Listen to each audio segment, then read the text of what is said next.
Level 1, trash, captains who collapsed under the spotlight. Harry Maguire. When Manchester United signed Maguire from Leicester City in 2019 for a then world record £80 million fee for a defender, expectations were sky high. He wasn't just supposed to shore up the back line, he was meant to lead them back to the elite.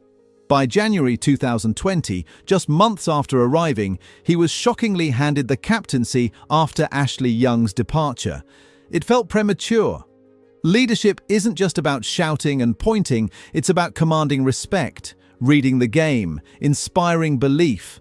Maguire never quite did any of those consistently.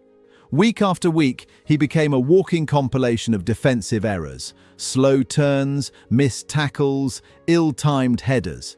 His body language alone, slumped shoulders, blank expressions, fed a narrative of a player crumbling under pressure, and fans noticed. At Old Trafford, he became the target of sarcastic cheers and boos. Even England supporters turned on him.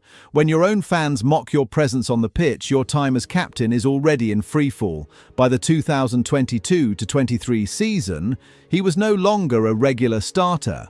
Erik ten Hag took the armband from him, and Maguire faded from the leadership picture entirely. His tenure left behind no memorable speeches, no rallying performances, no unifying moments, only memes and frustration. He wasn't a leader, he was a liability in the most high-pressure role at the most scrutinized club in the world. Then there's Mauro Icardi, a completely different kind of collapse. As Inter Milan's captain from 2015 to 2019, he scored goals with ease, often carrying the team. But leadership isn't just about numbers. Off the pitch, he was toxic. Public fallouts with teammates, a fractured relationship with the ultras, controversial interviews, and a wife agent who weaponized social media. His captaincy didn't unite Inter, it split them down the middle. By the end, he wasn't just stripped of the armband. He was exiled. Both men wore the band, but neither wore it well. Level 2, bad, captains in name only.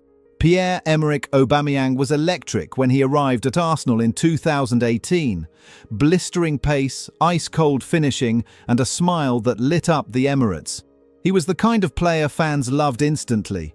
In 2020, he lifted the FA Cup almost single-handedly, and when the captaincy opened up, giving it to him seemed obvious. He had just signed a new contract. He was the club's biggest star and he seemed to enjoy the responsibility. For a moment, it worked. But then, things changed. And fast. Reports of lateness began to surface, team meetings missed, COVID protocols broken, his energy shifted. Instead of leading by example, he became a distraction. His goal tally dipped dramatically and his performances became anonymous. Worse than that, he began to feel detached, like someone who was only physically present. The breaking point came in December 2021, when Mikel Arteta made the bold call to strip him of the armband entirely. He was dropped, exiled from the squad, and eventually let go. For free. Arsenal didn't just survive his departure, they flourished. The message was loud. The team didn't need a captain in name, they needed one in truth. And then there's William Gallas, a name that still triggers groans from Arsenal fans.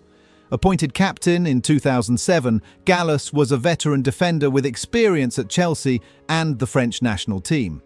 But leadership isn't just about pedigree. Gallas lacked the emotional control and humility required for the role. The infamous moment came in 2008 after a draw with Birmingham. Instead of rallying his team, he sat alone in the centre circle, sulking like a schoolboy. Cameras rolled.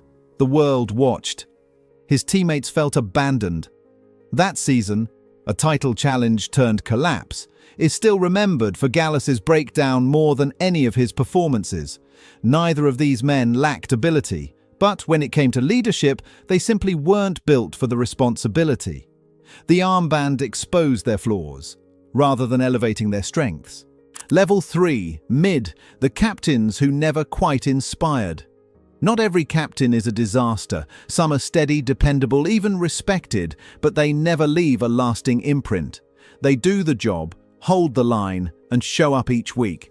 But when fans talk about leadership, inspiration, or legacy, their names rarely come up. These are the mid-level captains, functional but forgettable. Granit Xhaka's Arsenal captaincy was never boring. In fact, it was one of the most emotionally charged in recent memory.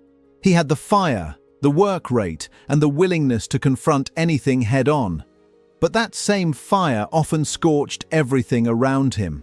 In October 2019, the relationship between Xhaka and the Arsenal fans exploded. Booed as he was substituted, he responded by cupping his ears, ripping off his shirt, and storming down the tunnel, mouthing words that needed no lip reader. That one moment defined his era as captain. Confrontational, passionate, but volatile. The armband was stripped soon after, and for many, that felt like the only logical outcome.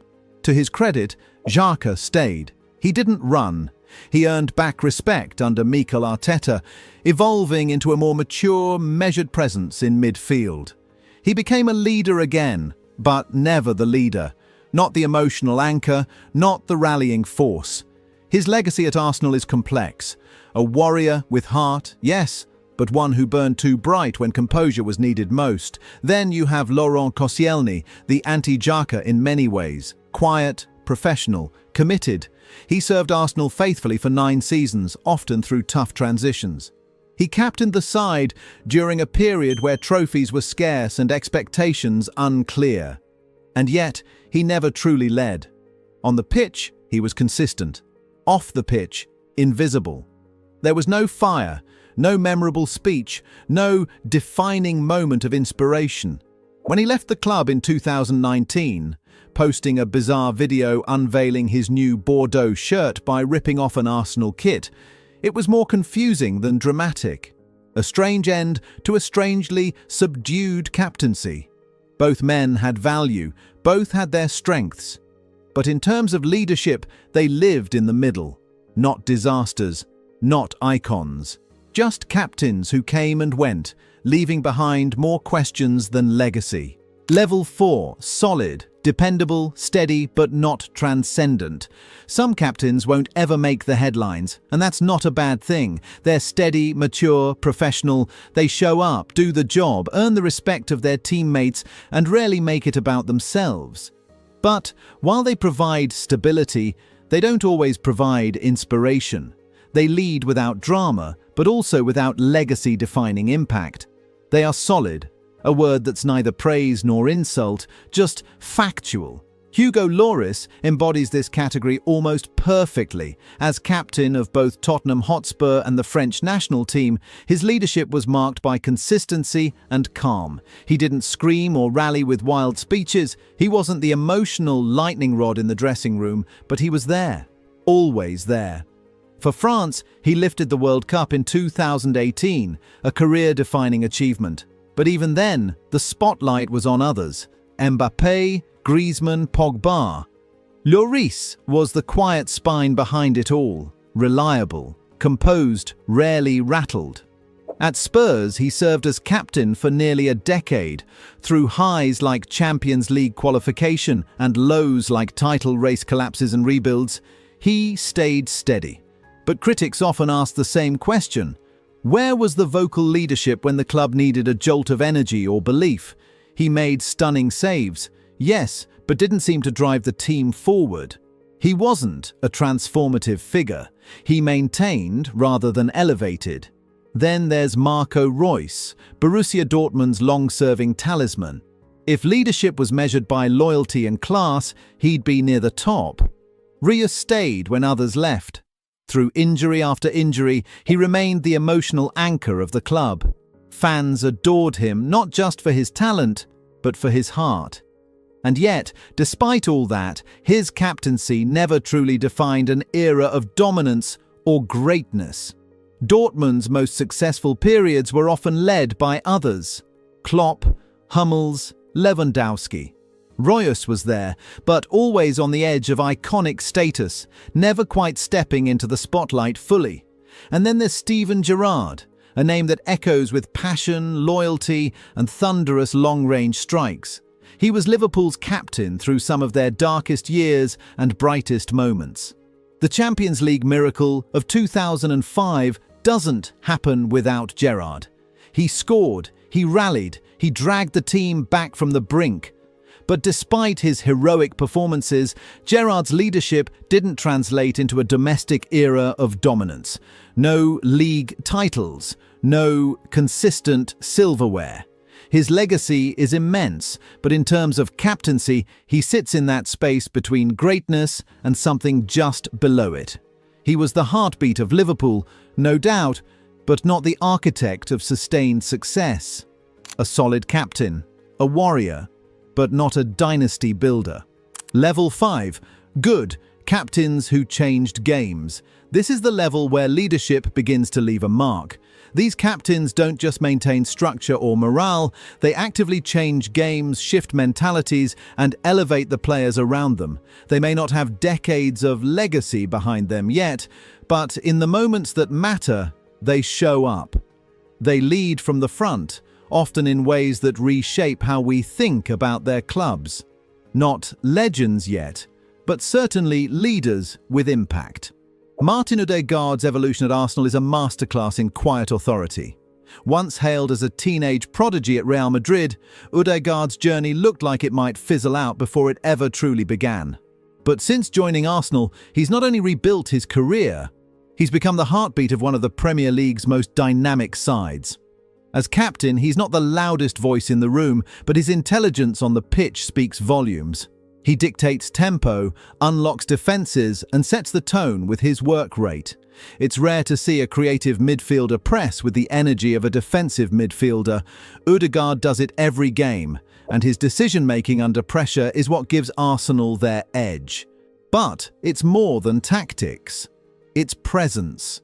Teammates follow his example. When Arsenal pushed Manchester City in the 2022-23 title race, Odegaard was the one controlling games when the pressure peaked. He's not a finished product, but his leadership style is already shaping the identity of the team. Calm, focused, ruthless. In a few years, he might graduate to greatness, but already he's firmly good. Then there's Lautaro Martinez, a captain forged in fire. After the departures of stars like Lukaku and Handanovic, Inter Milan needed someone to step up. Lautaro didn't hesitate. He embraced the responsibility, becoming the emotional engine of the team. He's not just about goals, though there are plenty.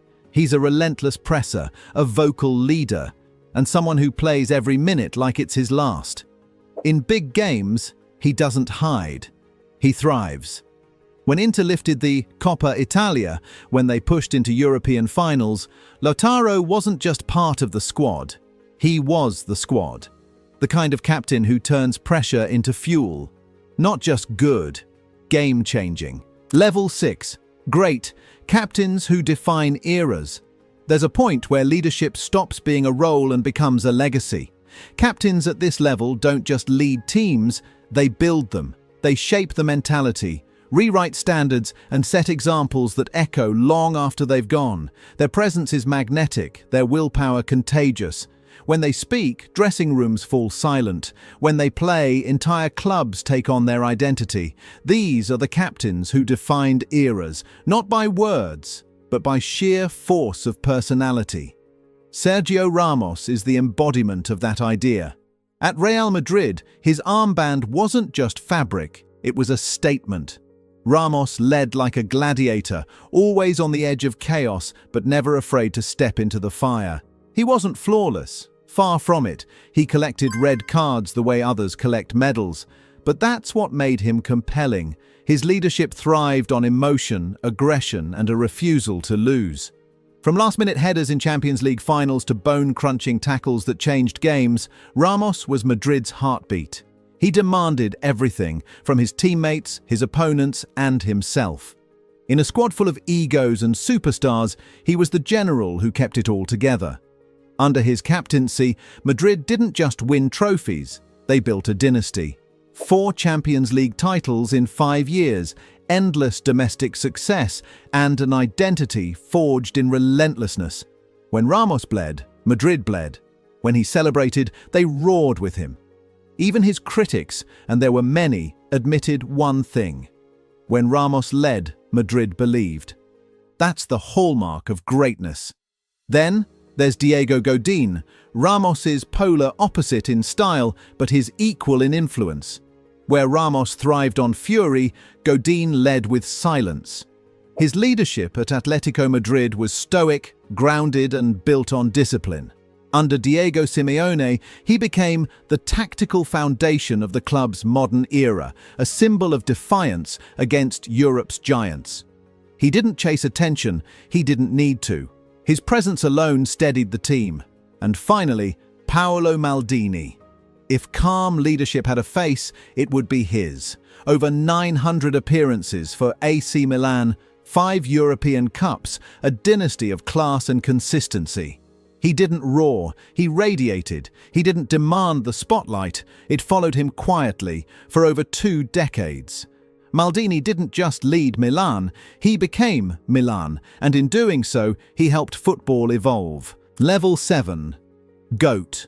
The captains who became legends. There's leadership and then there's legacy. Level 7 isn't just about winning trophies or wearing the armband with pride, it's about becoming synonymous with leadership itself. These captains didn't just lead teams, they led eras. They carried clubs, nations, and sometimes entire generations of fans. They became symbols, not just of greatness on the pitch, but of what it means to lead with heart, humility, and heroism. Carles Puyol was never flashy. He wasn't the most elegant with the ball, nor the most technically gifted in a team that featured Xavi, Iniesta, and Messi. But in every other category that mattered, he was unmatched. The Barcelona backline didn't just defend with Puyol in it, it believed. He was grit wrapped in loyalty, sacrificing his body in every tackle, every header, every clearance.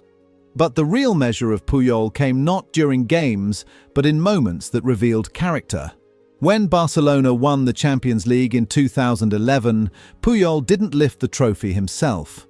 He handed it to Eric Abidal, a teammate who had returned from cancer treatment.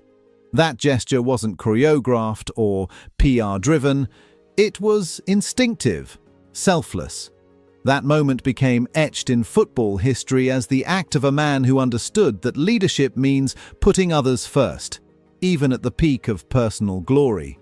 He led with dignity every single time. Francesco Totti, meanwhile, didn't just captain Roma. He was Roma. He rejected offers from Real Madrid, Bayern, and other European superpowers, not because he couldn't play there, but because he didn't want to. His bond with the club was tribal, emotional, eternal. For 25 years, he wore the same shirt. Through relegation battles, mid-table seasons, and title chases, he was the constant. Totti's leadership wasn't about shouting or chest beating. It was about loyalty, patience, and quiet excellence. He stood for something deeper, a reminder that greatness isn't always measured in silverware, but in devotion. And then there's Lionel Messi, the most misunderstood captain of them all. For years, critics called him silent, said he lacked fire, claimed he wasn't a natural leader. But those critics didn't understand Messi. He never needed to yell, he never needed drama. He led with performance. For Argentina, the journey was brutal. 3 lost finals, tears in Copa America heartbreaks, a temporary retirement, and yet he returned every time, more determined, more mature. In 2021, he finally lifted the Copa America, silencing every doubt. But it was in 2022 that everything changed.